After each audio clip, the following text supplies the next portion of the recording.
Ever wondered why your morning coffee ritual feels almost religious?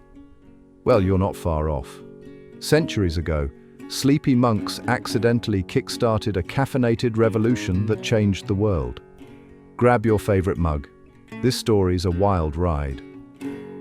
Legend has it that around 850 AD, an Ethiopian goat herder named Kaldi noticed his goats acting super weird, jumping, dancing, and basically throwing a goat party. Turns out they'd been munching on these mysterious red berries. When word reached a nearby monastery, the monks got curious. They tried brewing these berries into a drink, and bam! Suddenly, those long, drowsy night prayers weren't so tough anymore. These monks had stumbled onto something huge, a natural way to stay alert during their marathon prayer sessions.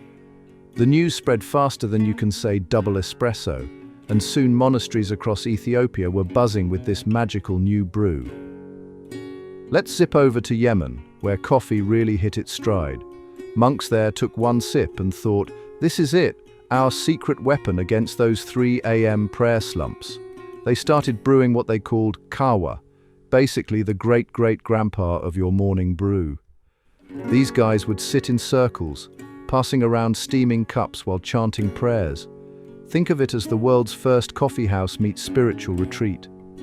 The drink got so popular that regular folks started sneaking into monasteries just to get their hands on some beans. Pretty soon, Yemen became the coffee capital of the medieval world, with monks running the most energetic prayer sessions in history. Here's where things get spicy, and I'm not talking about pumpkin spice lattes. Some religious leaders started freaking out about coffee's effects. They saw people getting hyped up on caffeine and thought, wait a minute, is this Satan's secret sauce? In 1511, Mecca's governor was so worried he straight up banned coffee. He thought it was making people too rowdy during prayers. Some clerics claimed coffee was as bad as wine. Gasp. But coffee lovers weren't having it. They fought back, arguing that this heavenly brew was actually making them better at praying. The debate got so heated that Cairo's top religious authority had to step in. After probably drinking way too much coffee himself, he declared it totally fine. Coffee, 1 Satan, 0.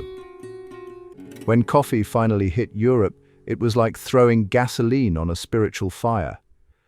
Monks weren't just drinking it anymore, they were turning their monasteries into full-blown coffee houses. These holy hotspots became the original co-working spaces, where religious scholars would camp out for hours, buzzing on caffeine and debating everything from scripture to science. The coolest part? These monastery coffee joints were totally open to the public. Regular folks would swing by for their daily fix, mixing with monks and getting into deep conversations. Venice's first coffee house opened in 1645, right next to a monastery. And trust me, those monks knew how to brew more than just holy water. They'd perfected their recipes through years of religious testing. Before long, these sacred sip spots sparked a coffee culture revolution across Europe. You wouldn't believe it, but monasteries basically became the Starbucks of the Middle Ages. These clever monks didn't just drink coffee, they turned it into a serious business. They set up these amazing trading networks that connected Ethiopia's coffee farms to every major city in the medieval world. Monasteries had something no one else did: connections everywhere and tons of storage space.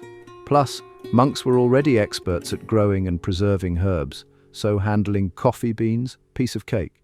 They'd package the beans in special sealed containers, mark them with their monastery's seal, medieval branding anyone, and send them off with traveling monks.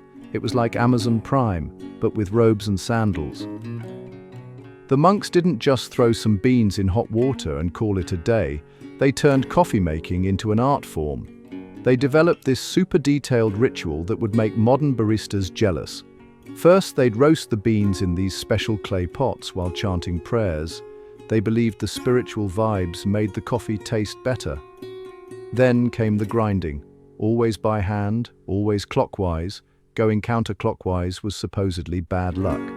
They even had specific prayers for each step. The brewing happened in these gorgeous copper pots called ibriks. And here's the wild part. They'd bring the coffee to a boil exactly 7 times. Why 7? It was considered a holy number. And get this, They never added sugar or milk. According to them, that would be like watering down a miracle. Let me tell you about the funniest science experiments in religious history. These monks were basically running medieval sleep studies, except nobody signed any consent forms. They'd take turns staying up for days, chugging coffee and writing down what happened. One monastery reported a monk who got so wired he tried to teach Latin to the monastery's cats. Another group discovered that drinking 6 cups before evening prayers led to some seriously energetic and off-key hymn singing. But these caffeine-fueled mishaps actually taught us a lot.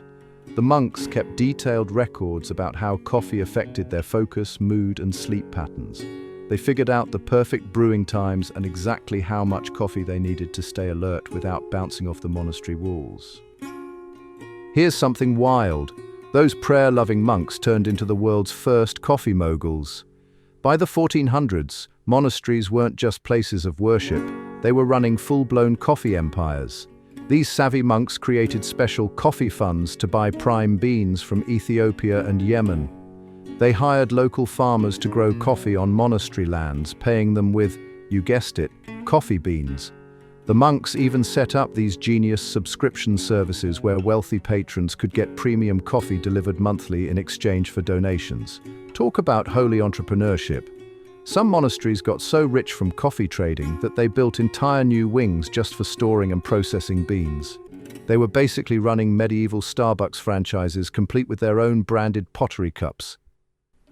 Let's talk about what happens when you mix ancient religious orders with way too much caffeine. These monks started noticing some pretty wild side effects. Some reported seeing angels after their 10th cup. Spoiler, probably just caffeine-induced hallucinations. In one monastery, they had to ban coffee during silent meditation because monks kept breaking into spontaneous giggling fits. The funniest reports came from a monastery in Venice, where over-caffeinated monks started speed-walking through the halls and accidentally invented what we now call power walking. They even wrote about something they called sacred jitters, that familiar coffee buzz we all know today. The coffee culture we know today? It's got monk fingerprints all over it. That fancy coffee shop where you hang out with friends, swap stories, and get your caffeine fix? You're basically copying a 500-year-old monastery tradition. Those monks gave us way more than just brewing techniques. They created the whole social coffee experience. They showed us how coffee could bring people together, spark amazing conversations, and yes, keep us awake through boring meetings, or in their case, really long prayers. Even your morning coffee ritual probably looks a lot like theirs, carefully measuring beans, heating water to just the right temperature, and treating the whole process like it's sacred, because to them, it absolutely was. Thanks for joining me on this caffeinated journey through history. Who knew monks were the original coffee influencers? If you enjoyed this brew of knowledge, hit that like button, subscribe for more historical buzz, and share with your coffee-loving friends.